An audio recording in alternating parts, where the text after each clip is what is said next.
여러분 안녕하세요. 반갑습니다.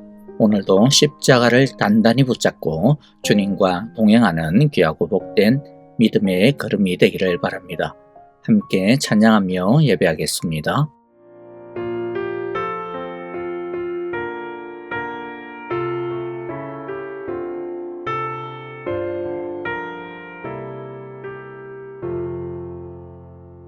내 주 되신 주를 참 사랑하고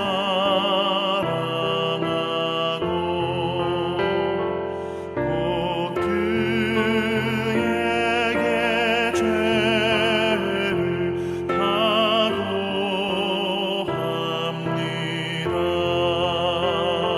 그는 해를 주신 내 예수시니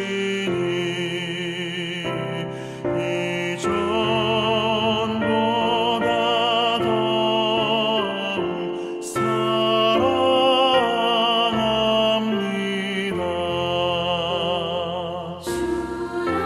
주를 사랑하사 구하시려고 저 십자가 고난 당하셨도다. 그가 실관 쓰신 내 주 배우니 이전보다 더욱 사랑합니다. 내 평생에 힘쓸 그 큰 의무는 주 예수의 덕을 늘 기리라. 숨질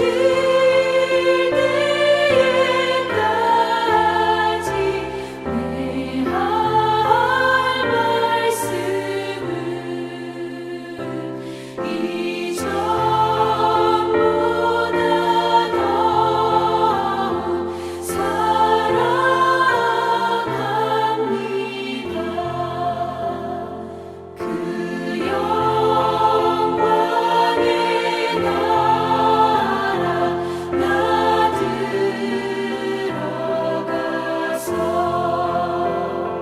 그 풍성한 은혜 늘 감사하리.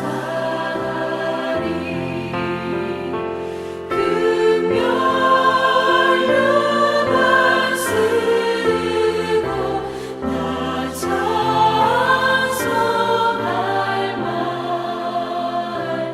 이전보다 더욱 사랑합니다.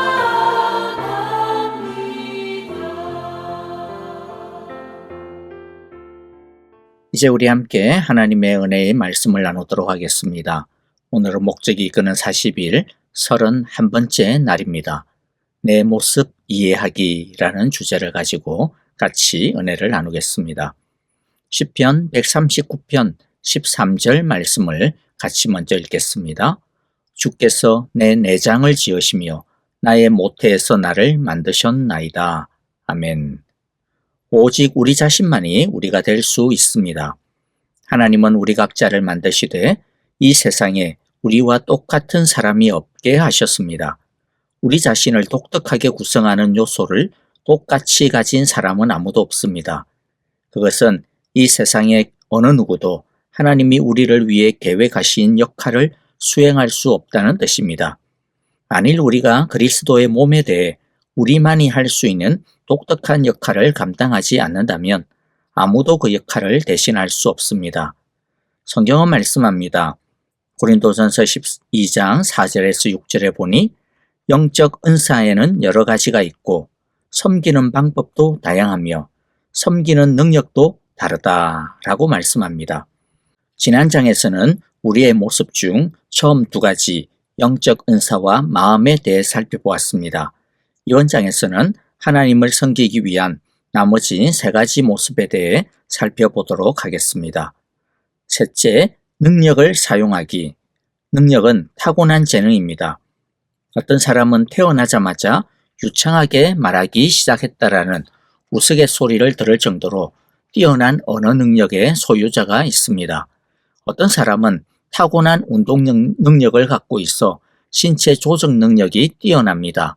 또한 수학이나 음악, 기계에 천부적인 재능이 있는 사람도 있습니다. 하나님이 성막과 예배를 위한 모든 기구를 만드실 때 그것을 예술적으로 디자인하고 만들 수 있는 기술, 능력, 지식을 갖춘 예술가와 장인들을 주셨다라고 말씀을 하셨는데요. 오늘날에도 하나님은 사람들이 그분을 섬길 수 있도록 이러한 능력과 그 밖의 수천 가지 능력을 주십니다. 첫째, 우리의 모든 능력은 하나님에게서 옵니다. 죄를 짓는 데 사용되는 능력조차도 하나님이 주신 능력을 오용하거나 악용한 것입니다. 성경은 이렇게 말씀합니다. 우리에게 주신 은혜대로 받은 은사가 각각 다르니 로마서 12장 6절 말씀이었는데요. 우리의 선천적인 능력은 하나님에게서 온 것이므로 영적 은사만큼이나 중요하고 똑같이 영적인 것들입니다. 유일한 차이점이란 태어날 때 그 능력을 받았다라는 것입니다. 사람들이 섬기지 않는 가장 흔한 변명은 이것이죠. 저는 그 일을 할 만한 능력이 없어요. 자, 그런데 이것은 전혀 사실이 아닙니다.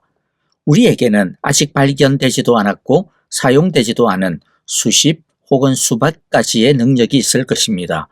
많은 연구 결과에 따르면 보통 사람은 그들이 인식하는 것보다 훨씬 많은 500 내지 700가지의 서로 다른 기술과 능력을 보유하고 있다고 합니다.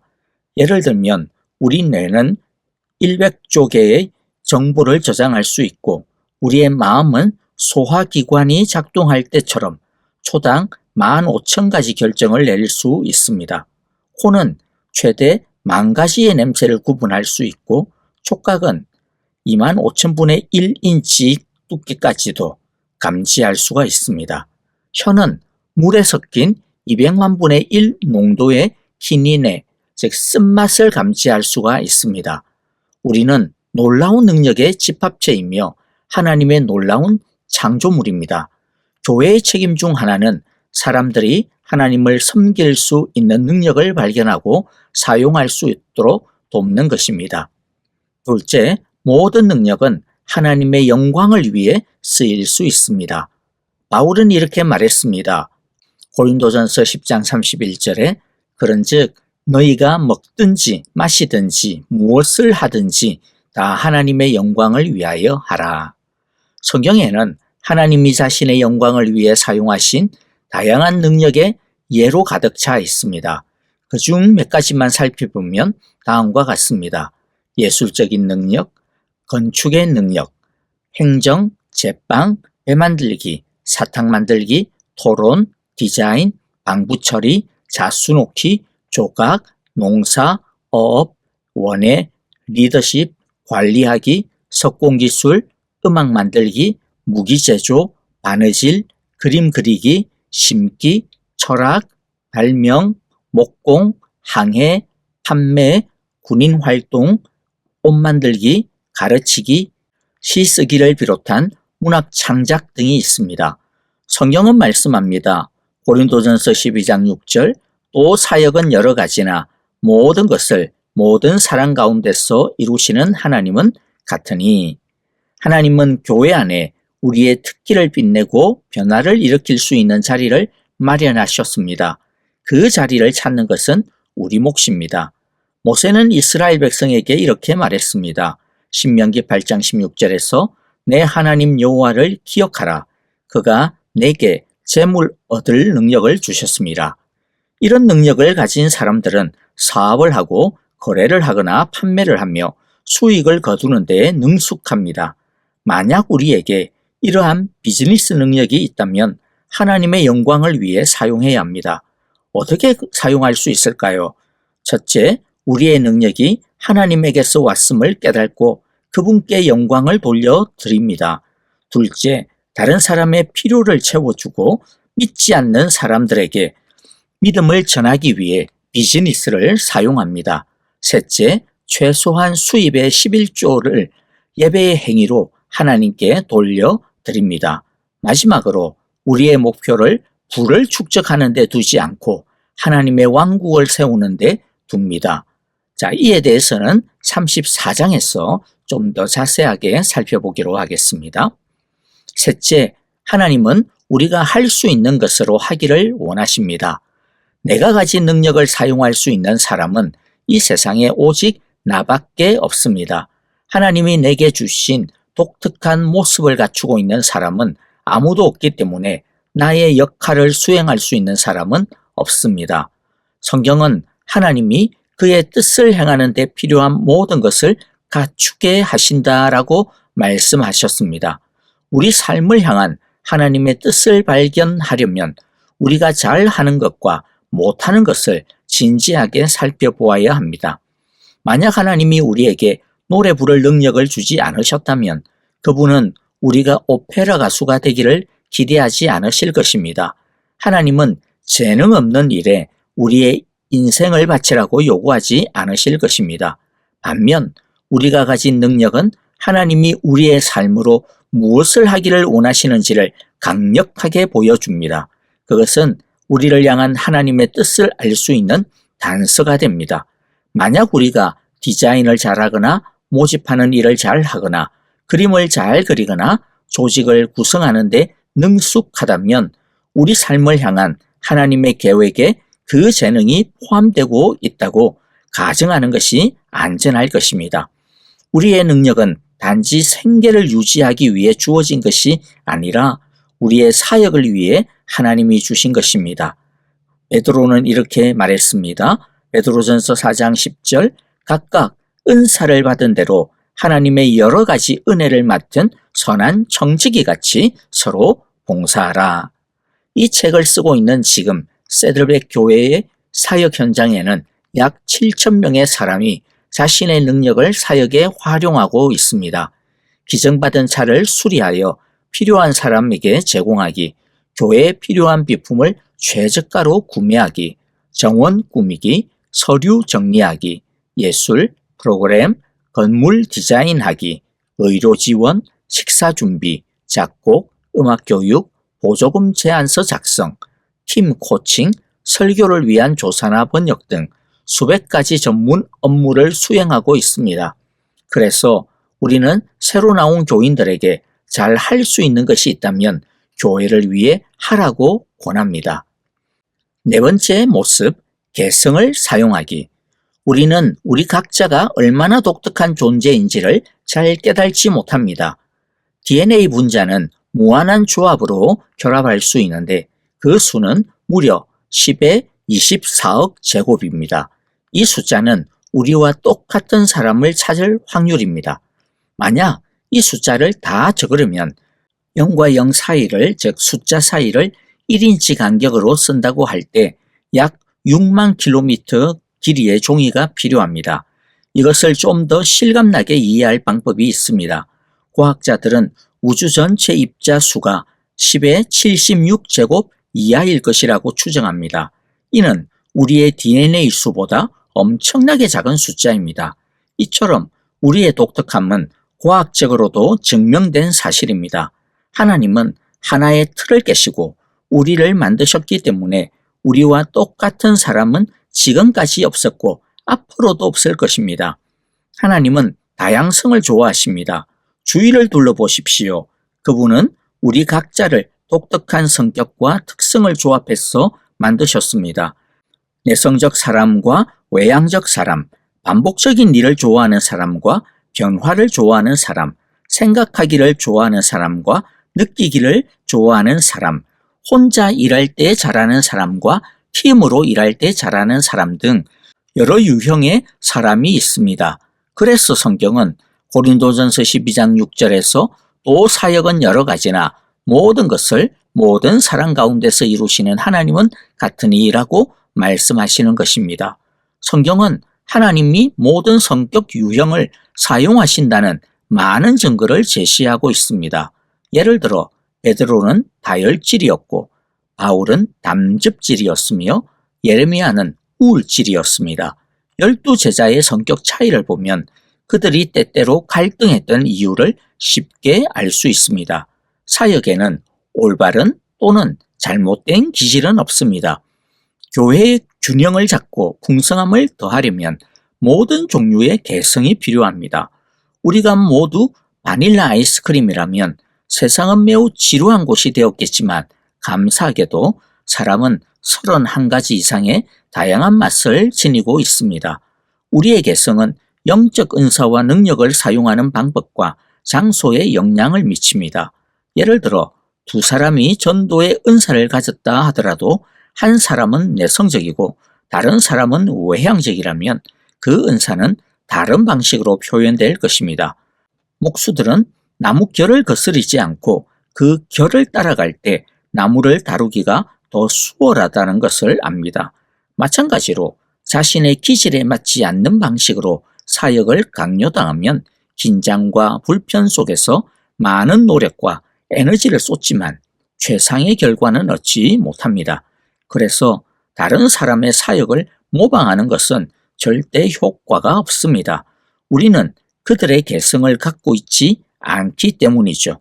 게다가 하나님은 우리를 우리답게 만드셨습니다. 물론 다른 사람들의 모범을 통해 배울 수는 있습니다. 그러나 우리의 모습을 통해 배울 수 있는 것을 걸러내야 합니다. 자신의 성격 유형을 이해하여 하나님을 위해 어떻게 사용할 수 있을지를 도와주는 책과 도구를 한번 활용해 보시기 바랍니다. 스테인드 글라스처럼 우리의 서로 다른 개성은 다양한 색과 무늬로 하나님의 빛을 반사합니다. 바로 이것이 깊이와 다양성으로 하나님의 가족을 축복하는 것입니다. 하나님이 우리를 만드신 목적을 따라 행할 때 기분이 좋아서 하게 됩니다.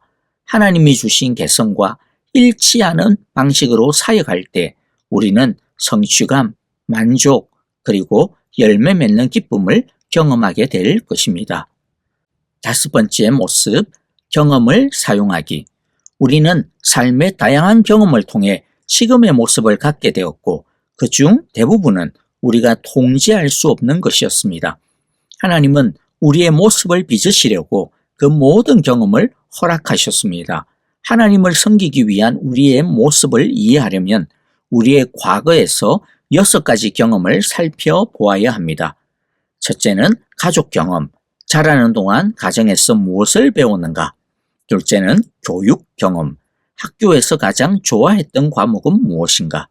셋째는 직업 경험, 어떤 일이 가장 즐겁고 효율적이었는가? 넷째, 영적 경험, 하나님과 함께한 가장 의미 있는 시간은 언제였는가? 5번째, 사역 경험, 과거에 하나님을 어떻게 섬겼는가? 6번째는 고통의 경험, 어떤 문제, 상처, 가시, 시련을 통해 배웠는가? 하나님은 우리를 사역을 위해 준비시키실 때 이 마지막 6번째 항목인 고통의 경험을 가장 많이 사용하십니다. 하나님은 어떤 상처도 낭비하지 않으십니다. 아마도 우리가 이룰 가장 위대한 사역은 우리의 상처에서부터 나오는 것입니다. 다운 증후군 자녀의 부모에게 사역할 때 같은 고통을 겪고 있는 부모보다 더 잘 섬길 수 있는 사람이 어디 있겠습니까? 알코올 중독자의 회복을 위해 사역할 때 똑같은 문제로 씨름했지만 그 마귀와 싸워서 자유를 찾은 사람보다 더 잘 도울 수 있는 사람이 누가 있겠습니까? 남편이 바람을 피우고 떠난 아내를 가장 깊이 위로할 수 있는 사람은 직접 그 고통을 겪은 여성이 아니겠습니까? 하나님은 다른 사람을 섬길 수 있도록 준비시키려고 의도적으로 고통스러운 경험을 허락하시기도 하십니다. 성경은 이에 대해 말씀합니다. 고린도후서 1장 4절인데요. 우리의 모든 환난 중에서 우리를 위로하사 우리로 하여금 하나님께 받는 위로로서 모든 환난 중에 있는 자들을 능히 위로하게 하시는 이시로다. 우리가 진정 하나님께 쓰임받기를 원한다면 반드시 이 강력한 진리를 이해해야 합니다. 그것은 하나님이 우리에게 다른 사람을 위해 사역하게 하실 때 우리 삶에서 가장 원망스럽거나 후회되는 경험, 숨기고 싶거나 잊고 싶은 경험들을 사용하신다는 것입니다. 하나님이 우리의 고통스러운 경험을 사용하시려면 우리가 기꺼이 그 경험을 공유해야 합니다. 자신의 잘못과 실패, 두려움을 감추지 말고 솔직하게 인정해야 합니다. 그럴 때 우리의 사역은 가장 효과적일 것입니다. 사람들은 우리가 자신의 강점을 말할 때보다 우리가 약했을 때 하나님이 어떻게 도우셨는지를 나누면 더 큰 용기를 얻습니다.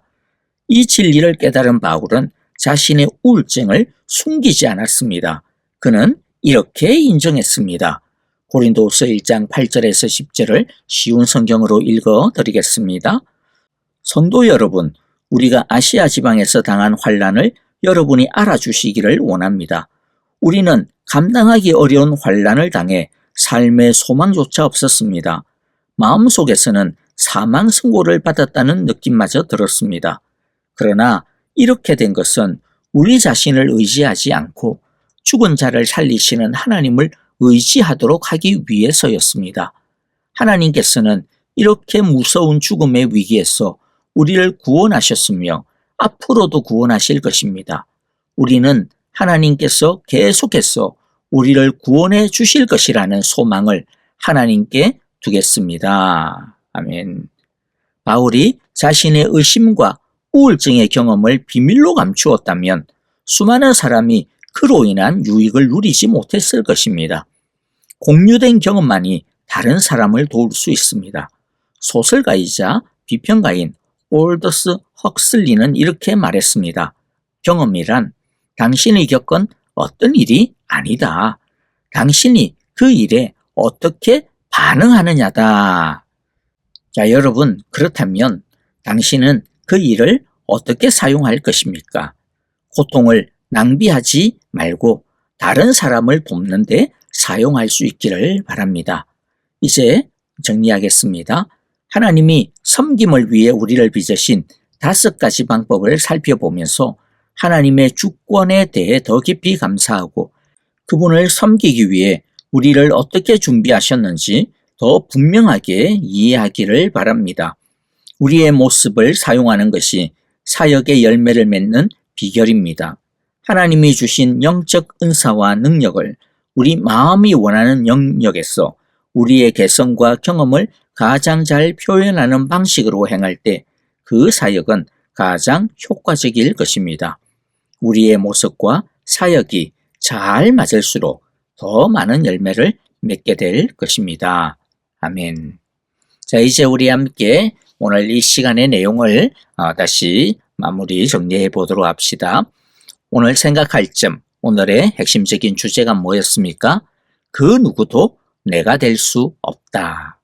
그 누구도 내가 될 수 없다. 하나님께서 우리에게 주신 각자의 고유한 경험과 개성과 그리고 또 능력을 가지고 섬기고 사역할 수 있기를 바랍니다. 오늘 외울 말씀은 베드로전서 4장 10절 말씀입니다. 같이 읽어봅니다. 각각 은사를 받은 대로 하나님의 여러 가지 은혜를 맡은 선한 청지기 같이 서로 봉사하라. 다시 읽어봅니다. 각각 은사를 받은 대로 하나님의 여러 가지 은혜를 맡은 선한 청지기 같이 서로 봉사하라. 아멘. 삶으로 떠나는 질문 같이 나눕니다. 하나님이 내게 주신 어떤 능력 또는 어떤 개인적인 경험을 교회를 위해 사용할 수 있을까? 하나님이 우리에게 주신 어떠한 능력으로 교회를 위해 사용할 수 있고 어떤 개인적인 경험을 가지고 우리가 교회를 위해 섬길 수 있을까? 우리 자신에게 오늘 한번 점검하고 또 주님께 헌신하는 기도를 드렸으면 좋겠습니다. 자, 이제 우리 함께 오늘 주신 말씀 은혜들을 생각하시면서 같이 찬양하며 기도하기를 원합니다. 교회를 위하여서 기도할 때 사순절 막바지 기도, 고난주간에 이 기도에 정말로 하나님의 은혜와 능력이 넘치는 우리를 이 모습 이대로 빚으시고 또 사랑하여 주신 그분의 그 은혜와 사랑을 이 시간 감사하기를 원합니다. 내 모습 이대로 너무나도 부족하고 흠이 많아 예수님께서 십자가에 못 박혀 죽으셔서 우리를 새롭게 해주셨습니다. 그 사랑을 이 시간 우리 함께 감사드리는 한 주간이 되어지기를 바랍니다. 우리 목장 식구들을 위하여 여러분들 기도합시다. 목장 식구들 생각하며 중보 기도하고요. 특별히 우리 목자 목녀들을 위하여서 함께 기도하고 같이 우리 한 마음으로 섬기고 사역하는 목장들이 되기를 간절히 바랍니다. 그리고 아프신 분들을 위하여서도 계속 기도해 주시기를 바랍니다. 김정숙 권사님, 오영자 권사님, 그리고 또 조창준 장로님, 박미성 집사님과 지수영 집사님을 위해서, 그리고 우리 오성자 집사님 회복을 위하여 여러분들 기도해 주시기를 바랍니다. 선교사님들을 위하여 기도합니다. 안전을 지키시고 사역에 부흥을 주시고 그리고 자녀와 가정을 붙들어 주소서라고 기도합시다. 이 시간 이제 우리 같이 찬양하며 기도하겠습니다. 오늘 하루도 십자가의 사랑 안에서 거하는 귀하고 복된 은혜의 날이 되기를 바랍니다. 안녕히 계십시오. 감사합니다.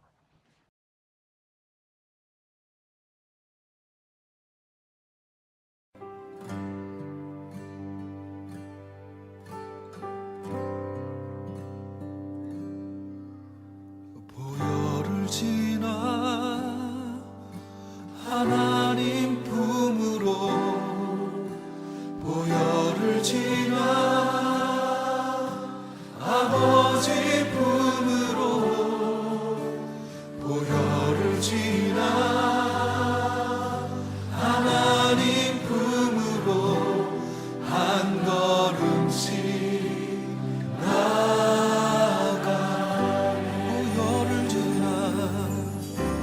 보혈을 지나 하나님 품으로 보혈을 지나